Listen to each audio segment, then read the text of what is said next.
Titan AE is one of those misfire wonders. It has an awesome story, a great atmosphere, some great voice actors, but it didn't pick up and resulted in the shutting down of 20th Century Fox's animation studio.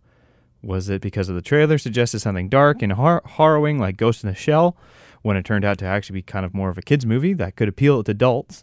Or was it because Toy Story 2 came out the exact same year and month? Both are good ideas, but that still doesn't take away from what Titan AE really is. My name is Jeremy, and I host Listening to the Movies on 101.7 Silver Radio. You guys can catch the show at 8 p.m. Pacific Time. I play classic hits from great film soundtracks, and this video, I'm talking about Titan AE. Set in the year 3000, Earth is destroyed by the Dredge, an alien species entirely made up of energy, who have nothing better to do than blow up the planet. But not before a young boy, Kale, escapes the planet and watches his father fly away in an opposite ship called the Titan, a vessel capable of giving humanity hope. Skip 15 years later into the future, and Kale is a hardened junk hunter with a disdain for his father and anyone else in general.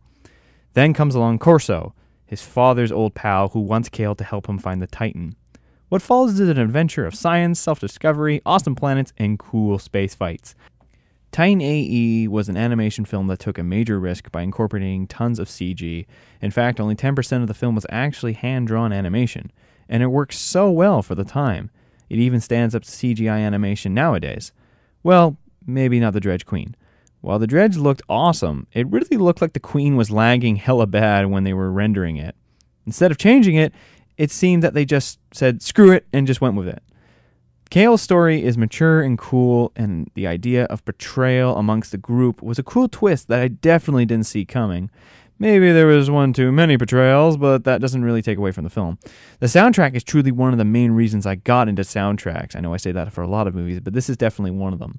With hits like Lit with Over My Head or Cosmic Castaway by Electasy, these really got me into music and films. Sure, there were some songs that are glossed over because, well, they kind of suck, but there are still some really good songs. And who can forget It's My Time to Fly by The Urge when Kale is flying amongst the space angels? It's an awesome scene. This film had such an expanded universe. It really gave an idea of a sci-fi nerdgasm. I wish they could have expanded on the universe because there were so many cool aliens and worlds and ships. And there's so much potential, and it's a real shame that this film wasn't a success and ended up in the way that it did. I would suggest this film to anyone who loves animation or sci-fi. Great humor, great characters, and a kick-ass soundtrack for the most part.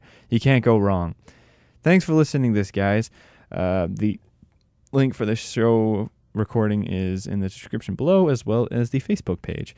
And if you guys want to check out what I'm going to do next, as I said, check out the Facebook page. Thanks for listening, guys.